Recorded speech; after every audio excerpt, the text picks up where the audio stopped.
আচ্ছা আদি দৈর্ঘ্যের সমান হয়, সেটাকেই বলছি আমি ইয়াং এর গুণাঙ্ক। যদি আমাদের 2 মার্কের জন্য আসে তবে এটা ব্যাখ্যা দেওয়ার পরে আমরা এটা ব্যাখ্যা দিব। ইস্পাতের তারের ইয়াং এর গুণাঙ্ক এত বলতে কি বুঝায়? বুঝায় একক প্রস্থচ্ছেদের ক্ষেত্রফল বিশিষ্ট ইস্পাতের তার। এবার কিন্তু ইস্পাত তার আমি উল্লেখ করে বলবো, কারণ আমাকে কিন্তু এখন বলেছে ইস্পাতের তারের ইয়াং এর গুণাঙ্ক এত বলতে কি বুঝায়। ঠিক আছে? দৈর্ঘ্য বরাবর এত বল প্রয়োগ করলে দৈর্ঘ্য বৃদ্ধি আয় দৈর্ঘ্যের সমান হয়। একেবারে সহজ ব্যাখ্যা কিন্তু। ক এবং খ নাম্বারের প্রশ্নগুলা অত্যন্ত গুরুত্ব দিয়ে পড়বা। 3 মার্ক এবং 4 মার্ক গ এবং ঘ এর চাইতে গুরুত্ব দিয়ে পড়বা, বেশি গুরুত্ব দিয়ে পড়বা। কারণ ক এবং খ যদি তুমি ভালো পারো, গ ঘ এমনি হয়ে যাবে। গ ঘ যদি ভালো পারো, ক খ কিন্তু এমনিতেই হবে না। ক খটাই গুরুত্বপূর্ণ। ক এর মধ্যে কি আছে? যে বস্তুটা তুমি পড়ছো, যে বিষয়টা টপিকটা পড়ছো, সেটার ফিজিক্যাল সিগনিফিকেন্স আছে। বিষয়টা কি? আবার ওটার এক্সপ্লেনেশনে যখন আমি যাচ্ছি, তখন ওই বিষয়টা সম্পর্কে কিন্তু ডিটেইলস জানতে পারতেছি। সেগুলো অনুধাবনমূলক প্রশ্ন। খ নাম্বার। এই দুইটা যদি তুমি কম্বাইন করো, তাহলে দেখবা গ এবং ঘ কিন্তু সহজ হয়ে গেছে। তুমি কিন্তু ভেতরে বুঝতে পারতেছো যে কোথা থেকে কিভাবে প্রশ্ন করেছে। তো আমরা পড়েছিলাম পীড়ন আর বিকৃতি, আর হচ্ছে স্থিতিস্থাপক গুণাঙ্ক। এখানে বিষয় হচ্ছে তিনটা। এখানে বিষয় হচ্ছে তিনটা। টোটাল যদি আমি আবারও একটু রিভিউ করি, আমি যদি সংক্ষেপে রিভিউ করি, বিশেষ করে গুণাঙ্কটা, স্থিতিস্থাপক গুণাঙ্ক, স্থিতিস্থাপক অলরেডি পড়িয়েছি। এটা আমি একটু রিভিউ করে নিচ্ছি। প্রত্যেকটা ক্লাসে আমি কিন্তু আগের ক্লাসটা একটু রিভিউ করে নেওয়ার চেষ্টা করি। স্থিতিস্থাপক গুণাঙ্ক মানে উপরে থাকবে হচ্ছে পীড়ন আর নিচে থাকবে হচ্ছে বিকৃতি। এইটুকা মনে রাখলে, দেখো তো, এইটুকা যদি মনে রাখি আমি, যে কোনো ধরনের স্থিতিস্থাপক গুণাঙ্কের সূত্র কিন্তু আমার আর মুখস্থ না থাকলেও আমি কিন্তু তৈরি করে নিতে পারতেছি। কারণ আমাদের জানা আছে যে কোনো পীড়নের গাণিতিক প্রকাশ হচ্ছে এফ ডিভাইড বাই এ, যে কোনো পীড়ন। আর বিকৃতির গাণিতিক প্রকাশটা কি? পরিবর্তন ভাগ হচ্ছে আদি অবস্থা। পরিবর্তন ভাগ হচ্ছে আদি অবস্থা। ঠিক আছে? যদি আমি বলি দৈর্ঘ্য বিকৃতি, তখন আমি দৈর্ঘ্যের পরিবর্তন বা আদি দৈর্ঘ্য লিখবো। আমি যখন আয়তন বিকৃতি বলবো, আয়তনের পরিবর্তন ভাগ হচ্ছে আদি আয়তন। একেবারে সহজ কথা কিন্তু। আর যে কোনো পীড়ন মানে এফ ভাগে। এখান থেকে যদি আমরা স্থিতিস্থাপক গুণাঙ্কের তিনটা রূপ, তিনটা যে প্রকার আছে, সেখানে যদি যেতে চাই, একেবারে কিন্তু ইজিলি যাওয়া যায়। মানে আমার মুখস্থ লাগতেছে না। আমি তোমাদের মধ্যে সবসময় চেষ্টা করি যে মুখস্থ ছাড়া কতদূর যাওয়া যায়, বা তুমি মুখস্থ করে পরীক্ষা হলে গেছো, ভুলে গেছো, বা কনফিউশনের মধ্যে পড়ে গেছো এটা হবে কি হবে না, তাৎক্ষণিক ভাবে তুমি কি ওটাকে কিভাবে ওভারকাম করবা। ঠিক আছে? এবার পদার্থবিজ্ঞান পরীক্ষায় তোমরা দেখেছো অলরেডি অনেকে অনেক ভালো নাম্বার পেয়েছো, অনেক ভালো নাম্বার পেয়েছো। আবার অনেকে দেখো ছোটখাটো ভুলের কারণে কিন্তু নাম্বারটা এভারেজে চলে আসছে। আবার দু একজনের মধ্যে কেউ কেউ ফেলও করে ফেলেছ। ঠিক আছে? তার মানে তুমি কিন্তু তোমার দুর্বলতা গুলা ফাইন্ড আউট করো, যে তুমি কোন জায়গায় দুর্বল, তোমার মধ্যে দুর্বলতা প্রকাশ পাচ্ছে, সেগুলোকে ফাইন্ড আউট করে সেগুলোকে কিভাবে ওভারকাম করা যায়। ওভারকাম করার সবচাইতে বড় বুদ্ধি হচ্ছে প্র্যাকটিস করতে হবে, বারবার লিখে লিখে। দেখবে যে তোমার ভুল ভ্রান্তি আর হচ্ছে না। আমি গ্যারান্টি দিয়ে বলছি, তুমি বারবার প্র্যাকটিস করো, তোমার ভুল ভ্রান্তি হবে না। ঠিক আছে? পীড়ন ভাগ বিকৃতি। তো আমি যদি স্থিতিস্থাপক গুণাঙ্ক যে কোনো প্রকারে যেতে চাই, অলরেডি আমরা ইয়াং এর গুণাঙ্ক করেছি। তো ইয়াং এর গুণাঙ্ক মানে দৈর্ঘ্য গুণাঙ্ক। দৈর্ঘ্য গুণাঙ্ক এগুলো এক নিঃশ্বাসে করে দেওয়া যাবে, তাই না? দৈর্ঘ্য গুণাঙ্ক, তাহলে উপরে কি দিব? দৈর্ঘ্য পীড়ন দিব। মুখস্থ করার কিছুই নাই। উপরে দিব দৈর্ঘ্য পীড়ন, নিচে দিব হচ্ছে দৈর্ঘ্য বিকৃতি। দৈর্ঘ্য বিকৃতি। ঠিক আছে? এটা করাইছি গত ক্লাসে। তো দৈর্ঘ্য গুণাঙ্ক কে ইয়াং এর গুণাঙ্ক বলা হয়, কারণ ইয়াঙ্গ নামে একজন বিজ্ঞানী, টমাস ইয়াং, এই ইয়াং এর গুণাঙ্ক বা দৈর্ঘ্য গুণাঙ্ক নির্ণয়ের একটা পদ্ধতি আবিষ্কার করেছেন। তার নাম অনুসারে সম্মানসূচক ভাবে এই দৈর্ঘ্য গুণাঙ্ককে ইয়াং এর গুণাঙ্ক বলা হয়। ঠিক আছে? তো ইজিক্যাল টু দৈর্ঘ্য পীড়ন মানে কি? এফ ডিভাইড বাই এ, যে কোনো পীড়ন এফ ডিভাইড বাই এ। দৈর্ঘ্য বিকৃতি, দৈর্ঘ্য বৃদ্ধি ভাগ হচ্ছে আদি দৈর্ঘ্য। দৈর্ঘ্যের পরিবর্তনকে আমরা প্রকাশ করেছি ছোট হাতের এল দ্বারা। দেখো এইটা। তো আমার অনেক সময় হয় কি, এই যে টোটালি এই সূত্রটা মনে নাও থাকতে পারে এইটা, তা আমি এইভাবে পীড়ন ভাগ বিকৃতি লিখে নিয়ে আমরা সূত্রটা তৈরি করে নিব। ওকে? এই পর্যন্ত গত ক্লাসে পড়েছিলাম। এইবার আসো যে একটা দৃঢ় অবলম্বন থেকে, এবার বল প্রয়োগটা মনে করো আমি না করার পরিবর্তে দৃঢ় অবলম্বন থেকে একটা তারকে ঝুলিয়েছি, মনে করো, হ্যাঁ, তারকে ঝুলিয়েছি। তো সেই তারটা একটু বৃদ্ধি পেয়েছে। মনে করো তারের মধ্যে আমি হচ্ছে বল প্রয়োগ করেছি, বল প্রয়োগ করার ফলে এই যে বল প্রয়োগ করার ফলে তারটা দৈর্ঘ্য বৃদ্ধি এল পেয়েছিল। এখন বললাম না, আমি এখন বলটা প্রয়োগ করি নাই, এখন হচ্ছে এই একটা ভর ঝুলিয়েছি। এই যে এখানে কি ছিল, এই পয়েন্টের নাম হচ্ছে এল ইজ ইকাল টু 0, মানে আমার কোনো প্রসারণ হয় নাই, আদি অবস্থা। এখন যখন এম ভর ঝুলিয়েছি তখন তার প্রসারণ হয়েছে মনে করে টোটাল মিলে এল। তাহলে আমরা এই তারের ক্ষেত্রফল আমাদের জানা আছে, আমাদের তার নিয়ে কেন কথা বলছি, কথা বলার কারণ হচ্ছে এখানে যে প্রবলেম গুলো আমাদের পরীক্ষায় আসে সেগুলো সাধারণত তার বিষয়ক, ইস্পাতের তার বা তামার তার বা অন্য কোনো কিছু তার। তো সাধারণত তো তারের ক্ষেত্রফলটা আমি কি লিখবো, যদি ক্ষেত্রফলটা দেওয়া না থাকে, তারের ক্ষেত্রফল এ ইজ ইকুয়াল টু হচ্ছে, মনে রাখবো আমরা, বৃত্তের ক্ষেত্রফল আর তারের প্রস্থচ্ছেদের ক্ষেত্রফল। এখানে একটা কথা ভুল লিখে ফেলেছি, তারের ক্ষেত্রফল হবে না, প্রস্থচ্ছেদের ক্ষেত্রফল হবে। হ্যাঁ, আমি ব্র্যাকেটে লিখলাম প্রস্থচ্ছেদের ক্ষেত্রফল। আর এই যে আমরা বল এই বস্তুর উপর যে এম ভরটা ঝুলিয়েছি, যার কারণে এই তারের উপর একটা বল এক্সপেরিয়েন্স হয়েছে, সেই বলটার নাম হচ্ছে এফ ইজ ইকুয়াল টু, মনে করো দেওয়া নাই বলের পরিমাণ সরাসরি, তাহলে এফ এর মানটা আমরা এমজি লিখবো। তাহলে আমাদের এই সমীকরণটা কি রূপ নিল, আমাদের রূপ নিল এমজি বড় হাতের L divide by pi R square L. যখন যেভাবে থাকবে বা যা চাইবে সেটা আমরা কিন্তু বের করব। মনে রাখবো এখানে একটা জিনিস আমি একটু খেয়াল করে নিচ্ছি, যেখানে আমি ওয়াই ইজ ইকুয়াল টু কখনো দৈর্ঘ্যের জায়গায়, ছোট হাতের দৈর্ঘ্যের জায়গায়, বা যেটাকে বলছি আমরা পরিবর্তনের জায়গায় মনে করো আদি দৈর্ঘ্য আর শেষ দৈর্ঘ্য দেওয়া আছে, আমরা কি করব, আমরা এই দুইটা দৈর্ঘ্য থেকে বিয়োগ করে দৈর্ঘ্যের পরিবর্তনটা বের করে নিব। একটু মনে রাখি, আমরা যখন এই প্রবলেমটা সলভ করব তখন দৈর্ঘ্যের পরিবর্তন যখন বের করব, দৈর্ঘ্যের বৃদ্ধি হোক অথবা দৈর্ঘ্যের হ্রাস হোক, দেখো কোন বস্তুর উপর তারের উপর বল প্রয়োগ করলে দৈর্ঘ্য বৃদ্ধিও পেতে পারে, আবার দৈর্ঘ্য কিন্তু হ্রাসও পেতে পারে। আমরা কি করব, আমরা হচ্ছে বড় যেটা সেটা থেকে ছোটটা বাদ দিয়ে আমরা এই দৈর্ঘ্যের পরিবর্তন এলটা বের করে নিব। আমরা এখানে কিন্তু ইয়ং এর গুণাঙ্ক বের করছি, আমরা এখানে নেগেটিভ সাইনটা আনবো না, ঠিক আছে, নেগেটিভ সাইনটা আনবো না। মনে করো একটা বস্তুর দৈর্ঘ্য ছিল 1 মিটার, বল প্রয়োগের ফলে তার দৈর্ঘ্য হয়েছে 90 সেন্টিমিটার, 1 থেকে বা 100 সেন্টিমিটার থেকে 90 সেন্টিমিটার হয়েছে। আমরা ছোট হাতের এলটা বের করব 100 বিয়োগ 90। আবারও সেম ভাবে যদি 100 সেন্টিমিটার একটা বস্তু বল প্রয়োগের ফলে তার দৈর্ঘ্য বৃদ্ধি হয়েছে 110 সেন্টিমিটার, তখন আমরা দৈর্ঘ্যের পরিবর্তনটা বের করব সেম ভাবে 100 বিয়োগ 110 না, 110 বিয়োগ 100। আশা রাখি বুঝতে পেরেছো। আমরা এই প্রবলেমটা সলভ করার সময় আমরা এই ছোট হাতের এল বা দৈর্ঘ্যের পরিবর্তনটা হিসাব করব বড়টা থেকে ছোটটা, নেগেটিভটাকে আমরা পরিহার করব, ঠিক আছে, ওকে।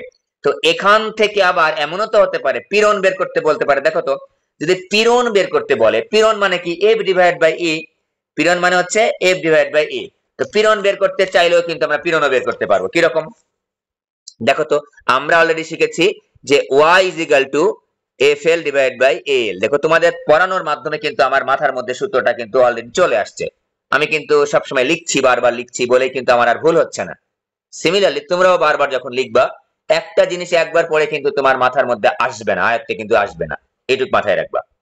বারবার পড়তে হবে, একবার দুইবার তিনবার করে পড়তে হবে। যথেষ্ট তোমাদের হাতে সময় আছে, অযথা সময় নষ্ট না করে, ফেসবুকিং বা মোবাইলে টিপাটিপি না করে সময়টা কাজে লাগাও, বা ইউটিউব না দেখে, ঠিক আছে, সময়টা কাজে লাগাতে হবে। কষ্ট হবে, হ্যাঁ কষ্ট হবে, কষ্ট না করলে কিন্তু তুমি তোমার লক্ষ্যে পৌঁছতে পারবা না। একেবারে খুবই সহজ একটা কথা, যে তোমাকে কষ্ট না করলে, হার্ড ওয়ার্ক না করলে তুমি তোমার লক্ষ্যে পৌঁছতে পারবা না, ঠিক আছে।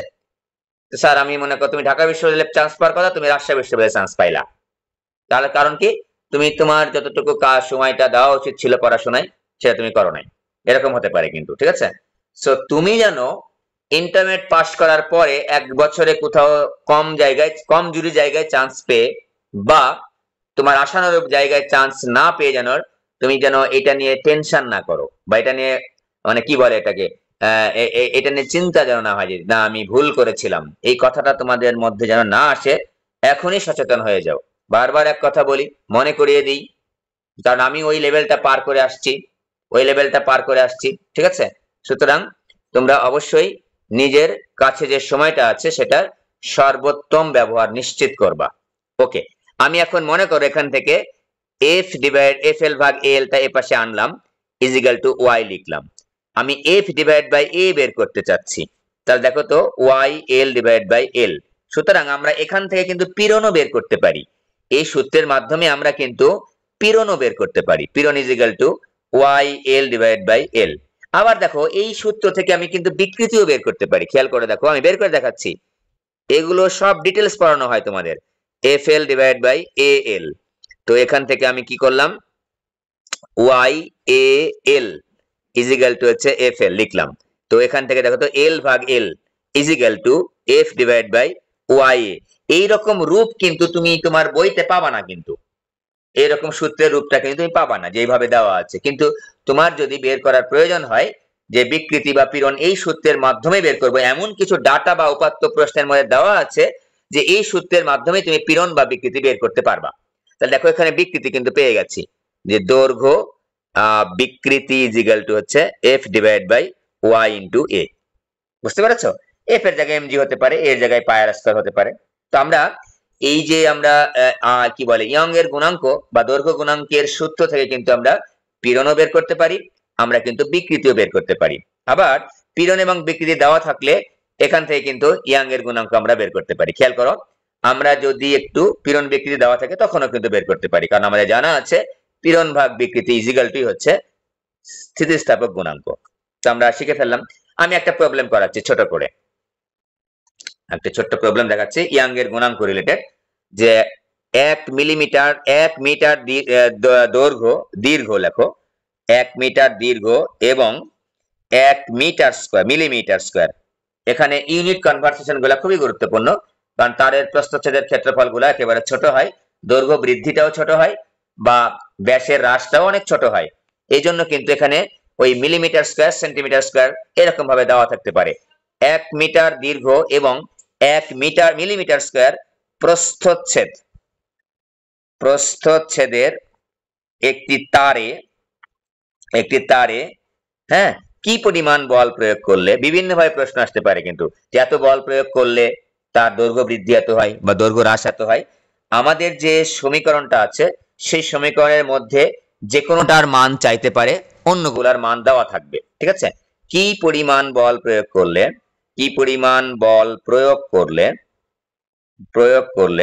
ঠিক আছে, আমি তিনটা প্রশ্ন করব। ঠিক আছে, তিনটা প্রশ্ন করব। কি পরিমাণ বল প্রয়োগ করলে, 1 নাম্বার প্রশ্ন করছি, বলটা চেয়েছি আমি, এর দৈর্ঘ্য বৃদ্ধি 20% হবে বা 5% হবে। আচ্ছা লিখলাম এর দৈর্ঘ্য বৃদ্ধি 20% হবে। খেয়াল করে দেখবা। ঠিক আছে, এর দৈর্ঘ্য বৃদ্ধি কত? 20% হবে। 2 নাম্বার বললাম এর দৈর্ঘ্য দ্বিগুণ হবে, এর দৈর্ঘ্য হচ্ছে দ্বিগুণ হবে। ঠিক আছে, এর দৈর্ঘ্য হচ্ছে দ্বিগুণ হবে, এরকম প্রশ্ন করলাম। এবার বললাম যে এর দৈর্ঘ্য বৃদ্ধি মানে তারের দৈর্ঘ্য বৃদ্ধি ঠিক আছে, দৈর্ঘ্য বৃদ্ধি আদি দৈর্ঘ্যের সমান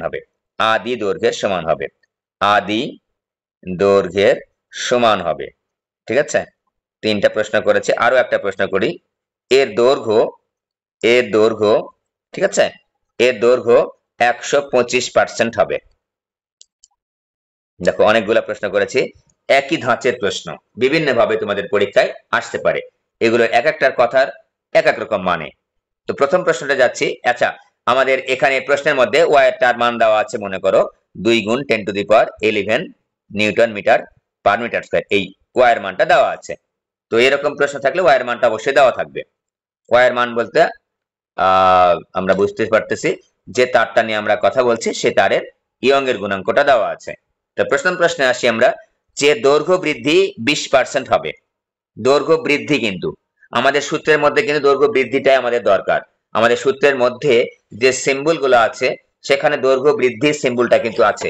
আমি যদি 1 নাম্বার প্রবলেমে সমাধান করতে যাই, এক নাম্বার খুবই ইম্পর্টেন্ট এবং খুবই সহজ সহজ এখানকার প্রশ্নগুলো, ঠিক আছে। আমরা থিওরিটা ডেভেলপ করার পরে সবগুলা থিওরি প্রথম অংশের আমরা অনেকগুলা প্রবলেম সলভ করব। দেখবো আমরা যে প্রবলেমগুলো আমরা যে থিওরিটা বেসিক সহ পড়েছি সেগুলো দ্বারা আমরা অনেকগুলো প্রবলেম নির্দ্বিধায় সলভ করতে পারছি কিনা। অবশ্যই পারবো। সমাধানে আসলাম এক নাম্বারেরটাই।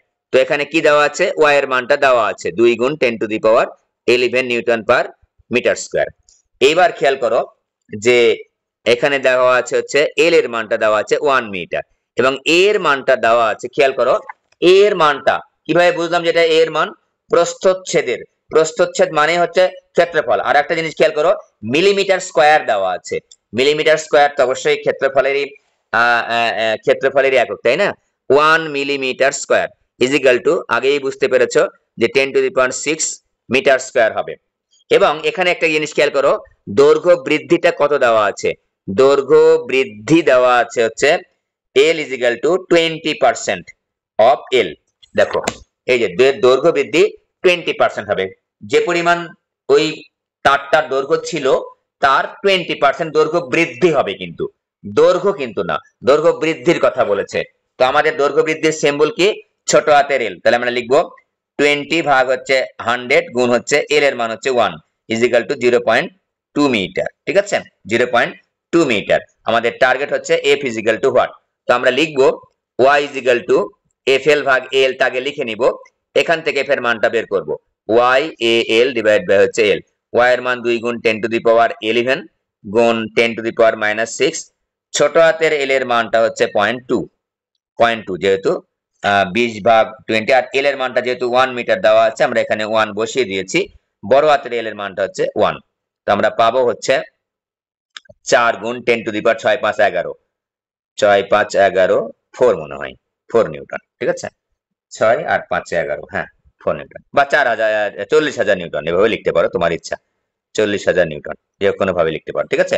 এটা একের সমাধান হয়ে গেল। দুইয়ের দেখো তো খেয়াল করে, দুইয়ের সবগুলা সেম সূত্রে আমরা বসাবো, বোঝার কথাগুলা কিন্তু একটু ঘুরে পেঁচায় লিখেছি। এর দৈর্ঘ্য দ্বিগুণ হবে, এর দৈর্ঘ্য দ্বিগুণ হবে। তাহলে দেখো তো আদি দৈর্ঘ্য হচ্ছে L is equal to 1 metre, চূড়ান্ত দৈর্ঘ্য কত, চূড়ান্ত দৈর্ঘ্য হচ্ছে L2 ইজ ইকুয়াল টু হচ্ছে 2 মিটার, 2 মিটার বা এল প্রাইম লেখো, L prime is equal to 2 metre, দ্বিগুণ বলেছি তাই 2 মিটার। অতএব দৈর্ঘ্য বৃদ্ধি, আমরা চূড়ান্ত দৈর্ঘ্য কিন্তু আমাদের সমীকরণের মধ্যে নেই, তাই আমরা দৈর্ঘ্য বৃদ্ধিটা বের করে নিচ্ছি। দৈর্ঘ্য বৃদ্ধি এল is equal two L prime বিয়োগ হচ্ছে এল, বা 2 বিয়োগ 1 ইজ ইকুয়াল টু 1 মিটার। আর বাদ বাকি সেম ভাবে বসিয়ে আমরা প্রবলেমটা সলভ করে ফেলবো, একই সূত্র, ঠিক আছে। আমি আর বাম পাশেরটা দেখালাম না, বাম পাশেরটা এইটাই এখানকার বিষয়টি। যদি চূড়ান্ত দৈর্ঘ্য এরকম দেওয়া থাকে তাহলে আমরা চূড়ান্ত দৈর্ঘ্য থেকে আদি দৈর্ঘ্যটা বাদ দিয়ে আমরা হচ্ছে দৈর্ঘ্য বৃদ্ধিটা বের করে নিব। ওকে, পরের প্রশ্ন দেখো তো, এর দৈর্ঘ্য বৃদ্ধি আদি দৈর্ঘ্যের সমান হবে। 3 নম্বরে বলেছে দৈর্ঘ্য বৃদ্ধির কথাই বলেছে একবার সরাসরি, দৈর্ঘ্য বৃদ্ধি মানে কি, এল ইজ ইকুয়াল টু আদি দৈর্ঘ্যের সমান। আদি দৈর্ঘ্য কত ছিল, এল ছিল, তাহলে আমাদের L is equal to 1 metre, এখানে L is equal to 1 metre দেওয়া আছে। আবার দৈর্ঘ্য বৃদ্ধি যেহেতু আদি দৈর্ঘ্যের সমান, তাই আমরা কিন্তু ছোট হাতের L is equal to 1 metre লিখলাম। এটা 3 নম্বরের প্রেজেন্টেশন, বাদ বাকি সেম, বাদ বাকি কোনো ঝামেলা নাই, ঠিক আছে। এবার 4 নম্বরের প্রেজেন্টেশনটা কি ছিল দেখাতো। 4 নম্বরের প্রেজেন্টেশন ছিল যে কত বল প্রয়োগ করলে এর দৈর্ঘ্য 125% হবে। তার মানে দৈর্ঘ্য কিন্তু 125% হয়েছে, ঠিক আছে। আদি দৈর্ঘ্যটা লিখে নাও, আদি দৈর্ঘ্য আমাদের একটু এই বাম পাশে যে পরিচয়গুলো লিখলে ভালো হয়। আদি দৈর্ঘ্য L is equal to 1 metre, ঠিক আছে। আর চূড়ান্ত দৈর্ঘ্য কত, এবার চূড়ান্ত দৈর্ঘ্য হচ্ছে এল প্রাইম ধরলাম ইজ ইকুয়াল টু 125% অফ এল। বুঝতেই পারছো 100% কে ভাঙানোর নিয়ম হচ্ছে এটা 1.25 মিটার। অতএব ছোট হাতের এল বা দৈর্ঘ্য বৃদ্ধি ইজ ইকুয়াল টু 1.25 বিয়োগ হচ্ছে 1 ইজ ইকুয়াল টু 0.25 মিটার। তারপর বাম পাশের অংশটা সেম ভাবে আমরা অঙ্কটা করে ফেলবো, ঠিক আছে। F Y is equal to যে সূত্রটা প্রথমে ব্যবহার করেছি সেম ভাবে আমরা এই তিনটা, আমি খালি জাস্ট এই দৈর্ঘ্য বৃদ্ধির বিষয়টা 4 ভাবে লিখেছি, 4 ভাবে তোমাকে দেখানো হলো, ঠিক আছে। 4 ভাবে লিখেছি, 4 ভাবে দেখানো হলো। ওকে, বিভিন্ন ভাবে তোমার পরীক্ষায় আসতে পারে। আবার সবসময় যে বলের পরিমাণটা চাইবে বিষয়টা এরকমও না, দৈর্ঘ্য বৃদ্ধি চাইতে পারে, যে কোনো কিছু চাইতে পারে, কোনটা চাইতে পারে বলা যাবে না। এই ইকুয়েশনের মধ্যে যা কিছু আছে সবকিছুই চাইতে পারে। আবার পীড়নও চাইতে পারে, পুরো পীড়নও চাইতে পারে। ঠিক আছে, সুতরাং যে প্রবলেমটা তুমি সলভ করবা প্রথমে দেখবা ওই প্রবলেমে তোমার কি কি ডাটা দেওয়া আছে, তারপর তুমি ওই অনুসারে তুমি অঙ্কগুলো সলভ করবা। ওকে, এবার আসো হচ্ছে, এবার আমরা আয়তন গুণাঙ্কে যাব। আয়তন গুণাঙ্কে যাব, ঠিক আছে। আমরা কিন্তু ইয়ং এর গুণাঙ্ক শিখলাম। তো আজকের যে টপিকটা সেটা ছিল হচ্ছে স্থিতিস্থাপক গুণাঙ্ক। অলরেডি আমরা বলেছি স্থিতিস্থাপক গুণাঙ্ক মানে হচ্ছে পীড়ন ভাগ হচ্ছে বিকৃতি, পীড়ন এবং বিকৃতির অনুপাত, তাই না? তাহলে এবার আসো আয়তন গুণাঙ্ক। আয়তন গুণাঙ্ক সেম ভাবে এখন যখন আমি আয়তন গুণাঙ্ক স্টাডি করব, উপরে লিখবো কি? উপরে লিখবো আয়তন পীড়ন, পীড়ন ভাগ বিকৃতি ইজ ইকুয়াল টু গুণাঙ্ক।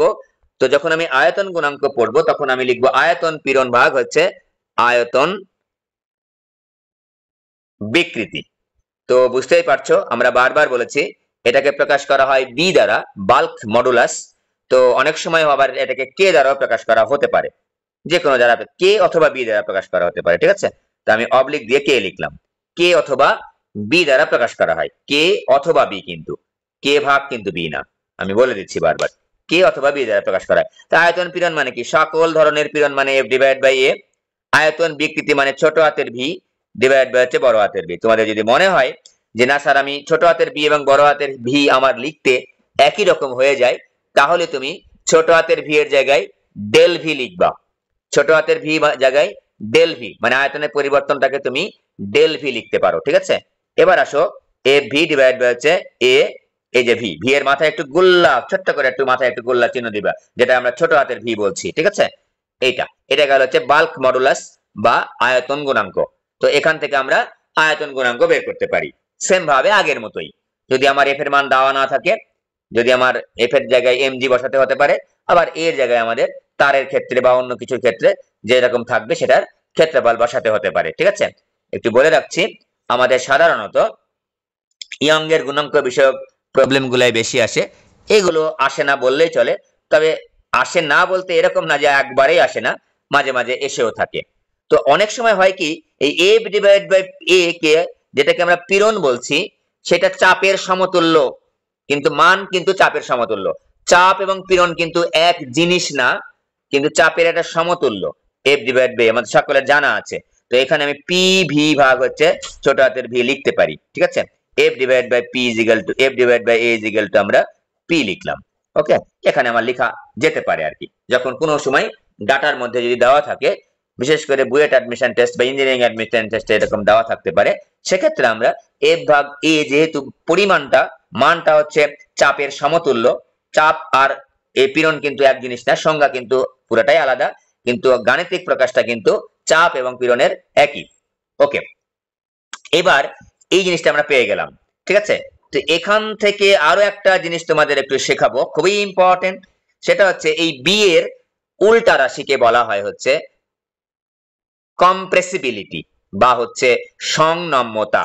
বি বা আয়তন গুণাঙ্কের উল্টো রাশিকে, আয়তন গুণাঙ্কের, আয়তন গুণাঙ্কের উল্টা রাশি, উল্টা, উল্টা, উল্টা বানান হয় নাই, উল্টা বা বইতে বিপরীত লেখা আছে, বিপরীত রাশি, বিপরীত রাশিকে সংনম্যতা বলে, সংনম্যতা বলে, ঠিক আছে, সংনম্যতা বলে। সংনম্যতার ইংরেজি কথা হচ্ছে compressibility, compressibility, C O M P R E double S I B I L I T Y, হ্যাঁ, কম্প্রেসিবিলিটি বলে।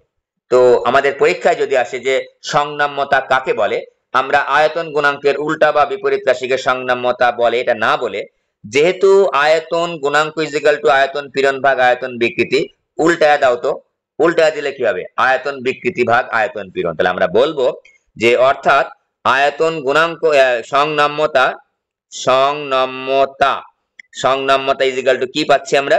সংনম্যতা ইজ ইকুয়াল টু পাচ্ছি বিকৃতি থাকবে উপরে, আয়তন বিকৃতি থাকবে উপরে যেহেতু উল্টা রাশি, আর নিচে থাকবে হচ্ছে আয়তন পীড়ন। তো আমরা এইভাবে লিখলে আমাদের সংজ্ঞাটা একটু ভালো হবে। কি রকম করে লিখবো বলো দেখি? আমরা বলবো আমাদের প্রেজেন্টেশনটা স্ট্যান্ডার্ড হবে, ঠিক আছে?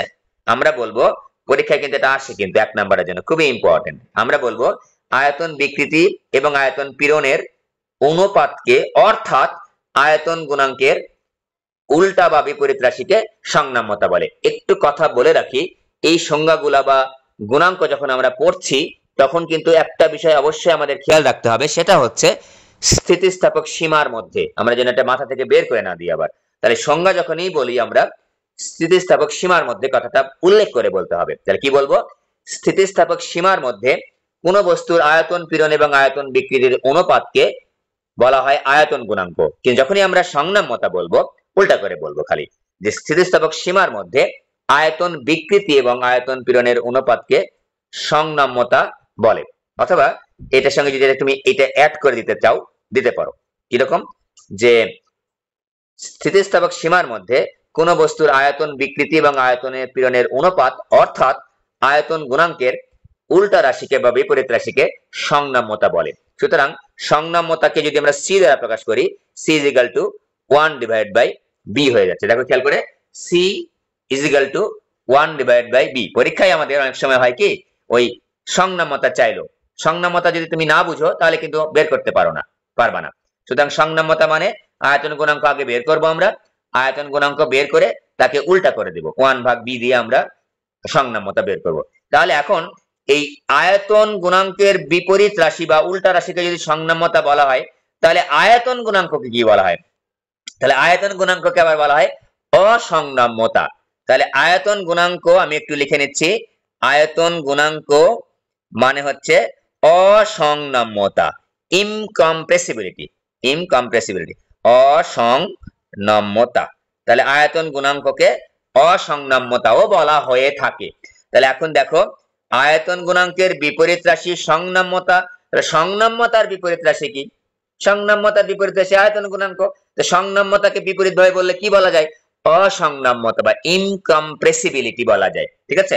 সুতরাং আমরা আয়তন গুণাঙ্ক, কম্প্রেসিবিলিটি বা হচ্ছে সংনাম্যতা, অসংনাম্যতা, যেটাই বলুক না কেন আমরা কিন্তু ইজিলি কিন্তু এটার অ্যান্সার করতে পারবো, ঠিক আছে? এই গেল আমাদের আয়তন গুণাঙ্ক। এবার আসা হচ্ছে, এটার অঙ্ক আর করাচ্ছি না, অঙ্ক একেবারে যখন আমরা করব, প্র্যাকটিস করব, বোর্ড প্রশ্ন বা বিভিন্ন প্রশ্ন তখন করাবো। একই সেম জিনিস, ইয়াং এর গুণাঙ্কের একটা অঙ্ক করিয়েছি ওইভাবে, এরকমই সেম জিনিস, ঠিক আছে? এবার আসা হচ্ছে কি বলে এটা, এটার নাম হচ্ছে আকার গুণাঙ্ক। এটার অনেকগুলা নাম আছে, আকার গুণাঙ্ক বা ব্যবর্তন গুণাঙ্ক, ব্যবর্তন গুণাঙ্ক, ঠিক আছে? বা মোচর গুণাঙ্ক, মোচর গুণাঙ্ক, মোচর গুণাঙ্ক। বুঝতেই পারছো এটা বিভিন্ন রকম নাম আছে, আকার গুণাঙ্ক, ব্যবর্তন গুণাঙ্ক, মোচন গুণাঙ্ক, আরো একটা নাম আছে কৃন্তন গুণাঙ্ক, কৃন্তন গুণাঙ্ক, ঠিক আছে? কৃন্তন গুণাঙ্ক, অনেকগুলা নাম লিখলাম, বুঝতেই পারছো। উপরে হবে হচ্ছে আকার বিকৃতি, আকার পীড়ন, সরি আকার পীড়ন ভাগ হচ্ছে আকার বিকৃতি, আকার বা কৃন্তন, যা লিখো তুমি কোনো সমস্যা নাই, উপরে যা লিখবো নিচে তাই লিখবো। বিকৃতি এটা খুবই সহজ, এটা দিয়ে অঙ্ক সাধারণত আসে না, জাস্ট হচ্ছে আমাদের হচ্ছে একবার মনে আসছে, আর ওই নৈর্ব্যক্তিকের জন্য সূত্রটা কিন্তু পরীক্ষায় আসে। এটাকে ইটা দ্বারা প্রকাশ করা হয় বা এন দ্বারা প্রকাশ করা হয়, কোন কোন বইয়ে ইটা আছে, কোন কোন বইয়ে এন আছে। যাই হোক, আমি এন বা ইটা যাই লিখি না কেন, পীড়ন মানে ভাগে, এটা নিয়ে আমাদের মাথা ব্যথা নেই। আর আমরা আকার বিকৃতি কিন্তু সুন্দর করে শিখেছি। এই আকার বিকৃতি কি তোমাদের পড়িয়েছিলাম? পড়িয়েছি আকার বিকৃতি, মোচর, একটু মোচর খাওয়া আর কি, একটু মোচর খাওয়া। আকার বিকৃতি কি পড়িয়েছিলাম? আমার মনে নাই।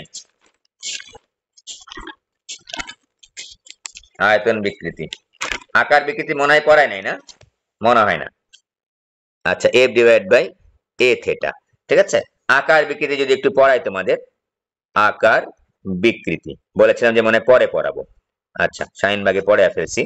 এই যে আকার বিকৃতি এরকম, মানে দেখতে একটু ভিন্ন রকম, মানে মোচড় খেয়ে গেছে কোণে। কিরকম?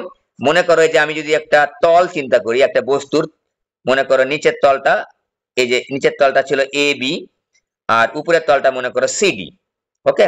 উপরের তলটা সিডি আর নিচের তলটা হচ্ছে এবি।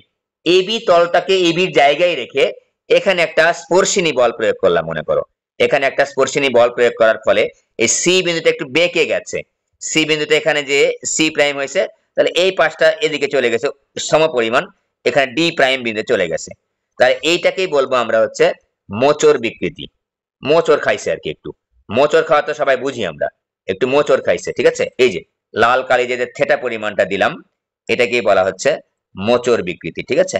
এই যে এবি তলটা কিন্তু সেম জায়গায় আছে, এবি জায়গায় মনে করো তুমি যখন দাঁড়িয়ে আছো, তোমার পা দুটাকে এ আর বি চিন্তা করো, আর মাথার উপরের বামে এবং ডানে চিন্তা করো তুমি হচ্ছে সি এবং ডি।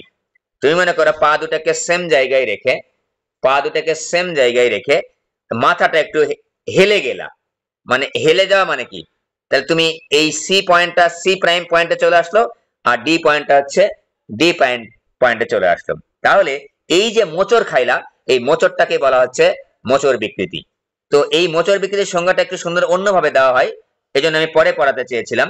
এইটা হচ্ছে এই যে তল এবি এবং এই যে তল সিডি, এই তলের আপেক্ষিক সরণ, তলের কি আপেক্ষিক সরণ না, এই এবি তলের সাপেক্ষে সিডি তলের আপেক্ষিক সরণ। তাহলে একটি তলের সাপেক্ষে অন্য যে তলের যে একটা আপেক্ষিক সরণ, এটাকে বলছি আমরা বিকৃতি, মোচড় বিকৃতি। একটু খেয়াল করি আমরা যে এই যে সিডি তল আর এই এবি তল, যেহেতু আমাদের বিকৃতির সংজ্ঞাতে সবসময় আমরা একক একক বলেছি, একক দৈর্ঘ্যের বিকৃতিকে বলেছি আমরা, একক দৈর্ঘ্যের পরিবর্তনকে বলেছি দৈর্ঘ্য বিকৃতি, একক আয়তনের পরিবর্তনকে আমরা বলেছি আয়তন বিকৃতি। এখানেও আমরা কিন্তু এই যে দুটা তলের মধ্যে যে আপেক্ষিক সরণটা হচ্ছে, এই দুটা তলের মধ্যবর্তী দূরত্বকে আমরা একক বলবো। তাহলে পরস্পর একক দূরত্বে অবস্থিত, পরস্পর একক দূরত্বে অবস্থিত, একক দূরত্বে অবস্থিত, হ্যাঁ, একক দূরত্বে অবস্থিত দুটি তলের মধ্যবর্তী, দেখো এবি এবং সিডি তল পরস্পর একক দূরত্বে অবস্থিত, পরস্পর একক দূরত্বে অবস্থিত দুটি তলের মধ্যবর্তী আপেক্ষিক সরণকে, আপেক্ষিক সরণকে আপেক্ষিক সরণকে বলা হচ্ছে আকার বিকৃতি। একটু আমাদের এই সংজ্ঞাটা একটু অন্য বিকৃতিগুলোর চাইতে একটু ভিন্নতর, ঠিক আছে। এই জন্য এইটা কিন্তু মোস্ট ইম্পর্টেন্ট, সংজ্ঞা আকারে পরীক্ষায় কিন্তু খুবই আসে, সংজ্ঞা আকারে কিন্তু খুবই আসে, ঠিক আছে। তাহলে আমরা আবারও বলছি যে পরস্পর একক দূরত্বে অবস্থিত দুটি তলের, এই যে এবি তল এবং সিডি তল, বুঝে বুঝে সংজ্ঞা পড়াচ্ছি, কিন্তু সংজ্ঞাগুলা কিন্তু আয়ত্ত করতে হবে সুন্দরভাবে, বুঝে বুঝে। এবি এবং সিডি তলের দূরত্ব কত? একক। পরস্পর একক দূরত্বে অবস্থিত দুটি তলের আপেক্ষিক সরণকে, দুটি তলের এই যে এবি এবং সিডি তলের মধ্যবর্তী আপেক্ষিক সরণ, এবি এখন দেখো সি ড্যাশ ডি ড্যাশ হয়ে গেছে, এই সরণটাকে বলছি আমরা হচ্ছে আকার বিকৃতি। এটাকে প্রকাশ করা হচ্ছে থেটা দ্বারা, থেটা ভাগ 1, দূরত্বটা হচ্ছে 1, থেটা ভাগ 1। তো এখানে আমার থেটা দ্বারা থেটা বের করার জন্য আমি ট্যান থেটা ব্যবহার করতে পারি, তাই না। আমার মনে করো পরীক্ষায় যদি সৃজনশীল আকারে বা নৈর্ব্যক্তিক আকারে বা ভর্তি পরীক্ষা আসে, দেখো এইটা আর সাথে এটা একটা সমকোণী ত্রিভুজ হয়েছে, এই সমকোণী ত্রিভুজে থেটার মান বের করার জন্য আমরা বিভিন্ন থেটা ব্যবহার করতে পারি, ট্যান থেটা, সাইন থেটা বা কস থেটা। পরীক্ষার যেগুলো দেওয়া থাকবে, সেই দেওয়া থাকবে যে উপাত্তগুলো, সেটা অনুসারে আমরা এখান থেকে বের করে ফেলবো, ঠিক আছে। তাহলে আমাদের আকার পীড়ন ভাগ আকার বিকৃতি যেগুলো এফ ভাগ এ, আর থেটা ভাগ 1 ছিল, 1টা আমরা লিখি নাই, এফ ভাগ এ থিটা, বা এফ ভাগ এর জায়গায় কিন্তু পি থাকতে পারে, এটা কিন্তু বেসিক্যালি নৈর্ব্যক্তিকে আসে কিন্তু, ঠিক আছে। এটাকে আর একটা কথাও বলে, মনে পড়লো, দৃঢ়তার গুণাঙ্ক, দৃঢ়তার গুণাঙ্ক। প্রশ্ন ছাড়া এতগুলো মনে রাখবো কিভাবে, বুদ্ধি বেশি গাচ্ছি। আমাদের আয়তন গুণাঙ্কের আর আলাদা নাম নাই, ওই অসংনাম্যতা। দৈর্ঘ্য গুণাঙ্কের কি নাম আছে? ইয়াং এর গুণাঙ্ক। আর বাদ বাকি ওই দুটার আর অন্য কোনো নাম নাই। এই এতগুলা যেগুলো বিভিন্ন রকম নাম, সেটা হচ্ছে আকার গুণাঙ্ক, এটা আকার গুণাঙ্ক, ব্যবর্তন গুণাঙ্ক, মোচড় গুণাঙ্ক, কৃন্তন গুণাঙ্ক, দৃঢ়তার গুণাঙ্ক। এগুলোর কি খালি গুণাঙ্কই নাম, বিকৃতি আকারের নাম নাই, পীড়ন আকারের নাম নাই? হ্যাঁ, নাম আছে। আকার বিকৃতি বলতে পারো যখন বিকৃতি যাবা, কৃন্তন বিকৃতি, দৃঢ়তার বিকৃতি, মোচড় বিকৃতি, ব্যবর্তন বিকৃতি। সিমিলারলি পীড়ন হবে সবকিছু। তো বুঝতেই পারছো, আকার বিকৃতি বা দৃঢ়তার বিকৃতি, মোচড় বিকৃতি বা কৃন্তন বিকৃতি, যাই বলো না কেন, আমাদের সংজ্ঞা কিন্তু এটা, পরস্পর একক দূরত্বে অবস্থিত দুটি তলের মধ্যবর্তী আপেক্ষিক সরণ। আপেক্ষিক কেন বলছি? এইটার সাপেক্ষে এটা সরণ, তাই এটাকে বলছি আমরা আপেক্ষিক সরণ। আমি উদাহরণ হিসাবে রিয়েল লাইফে চিন্তা করেছি, আমি নিজেই যে দাঁড়িয়ে আছি, দুই পায়ের জায়গায় আছে, মাথাটা একটু ঘুরে গেছে, অন্যদিকে হেলে গেছি। যখন তুমি দেখো তো, পা যখন স্থির রেখে তোমার মাথাটাকে একটু বামে বা ডানে একটু হেলে নিবা, তোমার পা কিন্তু নড়ে না, পায়ের জায়গায় কিন্তু পা রয়ে যায়। তাহলে ওই যে তোমার পায়ের যে তলটা, দুটা পায়ের, এটা সাপেক্ষে তোমার মাথাটা কি পরিমাণ হেলে গেল, সেটাই হচ্ছে তোমার হচ্ছে ওই বিকৃতি, মোচড় বিকৃতি। মোচড় খাইলাম একটু, ঠিক আছে। এই তাহলে আমাদের পীড়ন বিকৃতির অনুপাত, স্থিতিস্থাপক গুণাঙ্ক সবকিছু পড়া কমপ্লিট হয়ে গেল। ওকে,